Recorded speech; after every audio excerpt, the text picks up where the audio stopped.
مختلف گلیوں سے ہوتے ہوئے الحمرا محل کے ٹکٹ آفس میں پہنچے، جہاں بارش ہونے کے باوجود سیاحوں کی ایک بڑی تعداد لمبی قطار میں ٹکٹ خریدنے میں مصروف تھی۔ روزانہ 8,000 افراد کو الحمرا کے محلات و باغات کی سیاحت کرنے کی اجازت ملتی ہے، کیونکہ اس سے زیادہ سیاحوں کی اندر گنجائش موجود نہ۔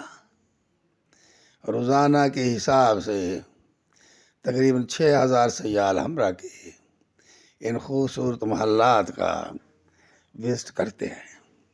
الحمرا کا ٹکٹ 14 یوروز کا ہے۔ اس طرح اس محل کی روزانہ 84,000 یوروز کی آمدن ہوتی ہے، جو کہ پاکستانی روپے میں 16 کروڑ روپے سے زائد ہے۔ رقم پورے سال میں صرف الحمرا کی عجائبات سے خربوں کی آمدن ہوتی ہے۔